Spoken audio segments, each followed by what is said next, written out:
on vous emmène en road trip avec Mireille Chalifour de l'OBVMR pour faire un tour des jardins de pluie qui ont été mis en place cet été.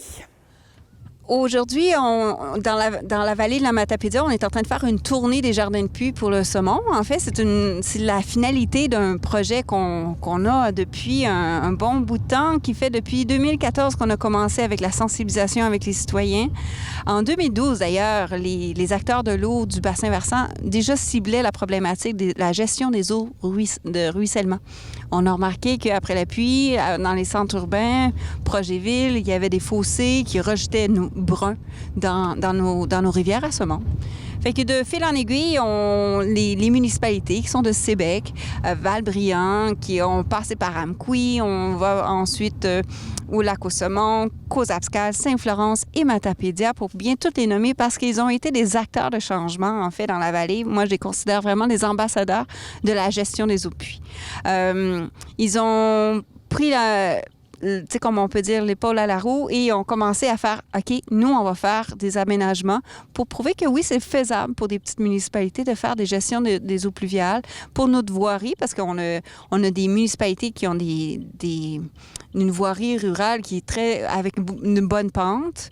On a des développements urbains dans plusieurs de ces municipalités-là qui se retrouvent soit en zone humide, comme pour Sébec, ou en zone très pentue, comme pour Amqui, Cozapscal, Saint-Florence, Matapédia. Donc, c'est vraiment d'emmener ces gens-là à travailler ensemble et faire des aménagements pour mettre en œuvre une gestion adéquate des eaux de pluie. Donc, aujourd'hui, on fait l'honneur, on a des gens qui sont avec nous de Notre-Dame-du-Portage, de Rimouski, de Bonaventure, qui sont en train de visiter la vallée pour venir voir comment, à Matapédia, on gère les eaux de pluie.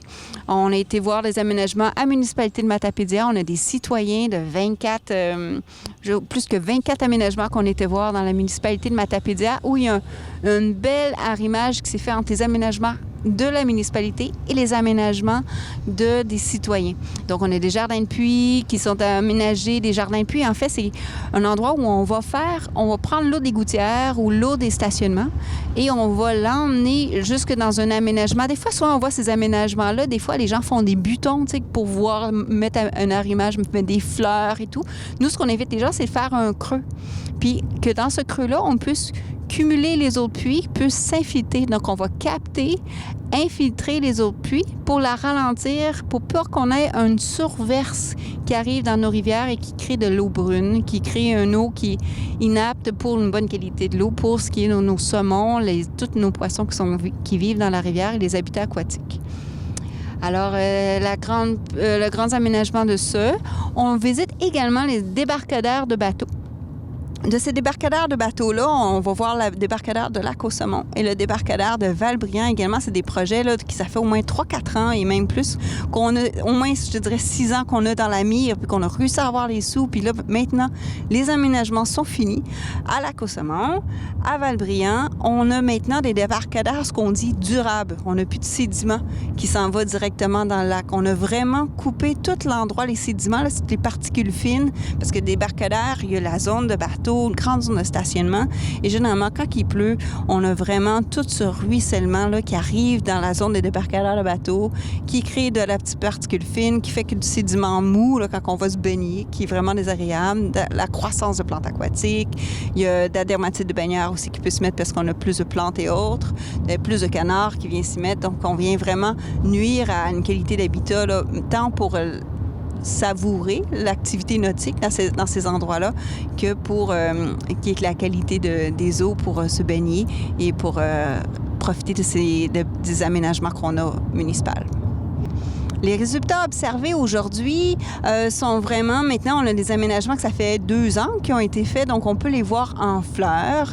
On peut voir les aménagements qui ont fonctionné, les erreurs aussi, je dirais les apprentissages qu'on a fait. Il y a des aménagements qu'on a vus, qu'on faudrait arranger pour pouvoir mettre en œuvre de manière plus efficacement, avoir une longévité au niveau des infrastructures, notamment avoir, quand on fait une zone de réception des sédiments fins, d'avoir une zone de pré-traitement. Dans certains endroits, il n'y en a pas eu. Puis là, on voit qu'il va falloir que ça soit refait. Donc, les résultats sont... On a pu partager tous nos apprentissages avec ces gens-là qui viennent de la région de Gaspésie et du Bas-Saint-Laurent pour qu'ils puissent, eux, à leur tour, mettre en application, l'enseigner également auprès de leurs citoyens, de leur ville, de pouvoir diriger, coacher, puis pouvoir que si les autres gens veulent venir voir ou connaître, bien, ils vont pouvoir partager avec ces gens-là. Nous avons également les résultats de ça, c'est le partage d'expériences entre des gens de travaux publics, de municipalité à municipalité, les directeurs généraux, les gens de chacune des municipalités qui ont participé sont venus voir, ils sont venus partager leurs connaissances également. Et ça aussi, c'est précieux, même s'ils n'ont pas pu faire partie de la tournée. À chaque endroit, ils sont venus pour nous voir et pouvoir prendre connaissance, expliquer qu'est-ce qu'eux, ils ont fait également dans leur municipalité. Parce que dans ce projet-là, il y avait beaucoup de partage de connaissances.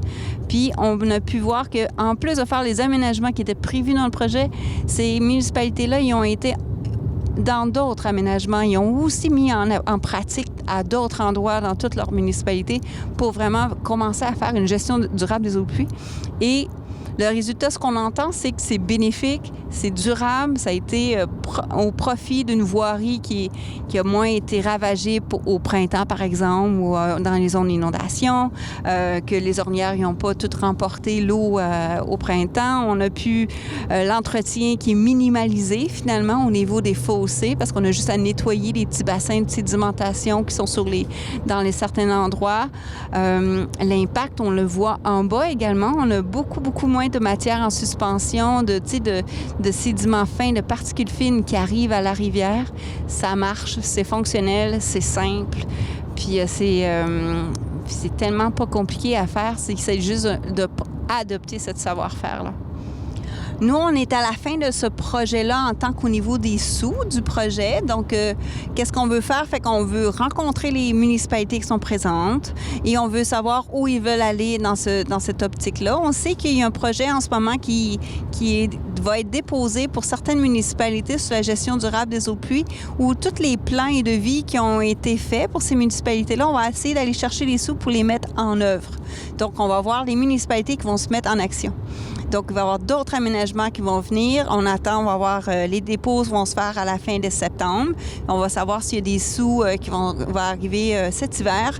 Donc, si les sous arrivent et les projets sont reçus de manière positive, on a des aménagements municipaux qui vont arriver l'année prochaine dans au moins Amqui, Akousabskal et Matapédia. On a mis des caméras qui prennent des photos aux heures, des caméras de chasse, des endroits où il y a des eaux de ruissellement. Et on sait qu'il y a eu beaucoup moins d'eau qui a ruisselé grâce à ces aménagements-là. On voit l'impact en tant que tel là, de ce qui ruisselle directement à la rivière ou au lac. Donc, en voyant ça, on sait qu'on a un effet positif. Des fois, on le voit simplement par le fait que la municipalité n'a pas eu à refaire son gravier. Quand il y a une descente en gravier, il faut qu'elle repose le gravier à chaque année parce que le gravier est toujours rendu en bas de la pente. Mais là, le gravier, il est pas tout érodé, comme on dit, pas tout transporté dans le bas de la pente, puis il faut refaire remettre ça, le gravier, refaire. Donc, il y a vraiment des démarches que les municipalités ont pu à faire. On a des coûts en moins. C'est sûr qu'il y a des coûts qui sont faits ailleurs, mais c'est des coûts pas de réparation, c'est des coûts d'entretien. On s'en vire dans d'autres types de dépenses, mais qui sont moindres. Également, on a attendu aussi des citoyens aussi qui, avant, il y avait de l'eau dans leur cave, mais cette année, ils n'en ont plus eu parce qu'ils ont fait justement la gestion durable de l'eau de pluie. Souvent, on voit vraiment, parce qu'on a fait des visites résidentielles de citoyens, on a fait des visites d'une heure environ une trentaine de citoyens dans tout le bassin versant. Puis souvent, ça vient bénéficier leur fondation de maison. Les gens, ils ont déplanché leur gouttière, ils ont laissé l'eau couler le long de leur fondation, puis ils ne réalisent pas qu'il y avait vraiment un impact là, en tant que tel sur leur fondation. Puis là, après, c'est pour ça que mon solage, il fendait, c'est pour ça que j'avais de l'eau dans le cave à chaque année. Bien oui, tu sais, le résultat est fait. Puis ce qu'on a observé aussi, c'est que les toitures en bardeau, avec le vieillissement, ces toitures-là, bien, ils rejettent la petite grenaille là, qui brille là, des toitures en bardeaux, puis d'asphalte. Puis toutes ces grenailles-là s'en vont dans les drains, puis ils viennent obstruer ces drains-là. Fait qu'éventuellement, même leurs drains de fondation peuvent être bouchés par le ruissellement de leur toiture. Fait que souvent, on dit « Mais non, je pollue pas, j'ai juste une toiture, j'ai de la pelouse, j'ai des arbres, j'ai une entrée en pavé. » Mais déjà, rien que notre toit, il emmène beaucoup d'asphalte, qui est du sable bitumineux, qu'on a mis en bardeau, puis qu'on envoie directement à la rivière, ou on envoie dans les égouts pluviaux qui s'en va à la ville, qui s'en va à les étangs d'épuration également, qui va éventuellement retourner dans l'environnement. Donc, s'il y a des municipalités, des écoles, je ne sais pas, des particuliers qui voudraient avoir cette étude-là, bien, c'est possible de vous rejoindre? Oui, ils peuvent nous rejoindre, c'est sûr qu'on peut donner des services conseils là-dessus. Ça nous fait un grand plaisir, les conseiller, les coacher, comment faire une gestion durable de leur eau de stationnement pour éviter finalement que toute surface imperméable vienne augmenter les eaux de surverse qui peut se faire dans une municipalité. Parce qu'il faut penser qu'il y a une partie comme d'Amqui, tant à Matapédia, tant à Sébec, que les eaux, quand il pleut très fort, ces eaux de pluie-là vont augmenter dans ce qui arrive dans les étangs d'épuration.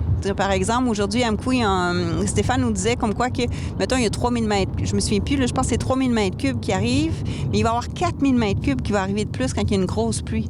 Fait que c'est vraiment une gestion haute, puis c'est juste de l'eau de pluie qu'on aurait pu éviter qui arrive aux étangs d'épuration et qui vient aussi diminuer l'impact ou comment on peut dire le traitement le plus efficace qu'il y aurait eu aux étangs d'épuration. Est-ce qu'il y a une personne plus désignée à contacter? Est-ce que c'est toi? Qui nous contacte à l'organisme de bassin versant. On est un groupe de conseillers qui va vous conseiller là-dessus. Donc, aussitôt qu'il y a des expertises qui nous conseillent, on va vous mettre les personnes professionnelles adéquates pour rendre service.